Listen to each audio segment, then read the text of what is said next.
She said that I've always been a daydreamer, that she'd have to pull me out of one multiple times a day, and I'd always try to share them with the class. And even though it was a distraction to the kids around me, she'd oftentimes allow it. Weekly, she says, I'd try to convince her to have class outside, and she wouldn't usually allow it. But a few times that year, we spent science class in the soccer fields, learning about the clouds. Really, we were just pointing out the pictures we saw, and she wasn't supposed to encourage this, but she loved seeing the creativity in our eyes. She used chances like this to get us to draw it out on a page. Write, she'd say. Draw, paint, sew, make a game or a collage or a mosaic. You've always told the best stories, Layla. Your ideas are brilliant. You struggle to get it all into a page and to slow down, and sometimes you confuse your reader by switching verb tense too much. She tells me this all the time, but she always tells me that it's okay. And one day in class, Marissa asked, "Miss, what is a heartbreak?" And we were given an answer, I'm sure, but it wasn't one memorable enough to recall. So for Marissa, and for that wonderful teacher of mine, and for every third grader who needs to learn this, here is heartbreak. Heartbreak is feeling your chest being ripped in two, and it's sucking in as much nicotine as you can in hopes that it stitches your heart back together, even though you know that for a fact all it's going to do is ruin your lungs, but you don't care that you're going to have 2 ruined organs instead of just 1. You have to try.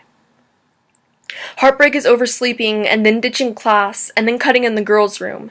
If you've had it before, you know how to do it so it won't be seen. If you haven't, you're probably going to get caught.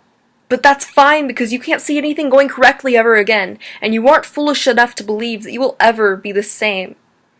Heartbreak steals your appetite. You don't want to eat. You don't feel like you deserve it. Not until you start to get over them, and that can take years. Heartbreak is becoming a new person. Some of us become procrastinators and artists or alcoholics or daydreamers or bullies or poets, and it leads to more damage than just of your heart. It leads to depression and anxiety disorders, Anna, Mia, Sophie, Bree, Kat, Ellie, Sue, whatever nickname you've given your illness. The nicknames, you see, they make it sound less scary. Like more of a family than a complication of reasons that nobody talks to you anymore. But heartbreak can sometimes heal you. It sounds ridiculous, I know, healing through damage, but it's like re-breaking a bone so that it can set properly and heal correctly this time. I hope that you heal correctly this time, and I hope that you defeat your addiction, and I hope that your darkest secrets are overcome, and I hope that you abandon your secret family. I hope that you never yell at a child for daydreaming.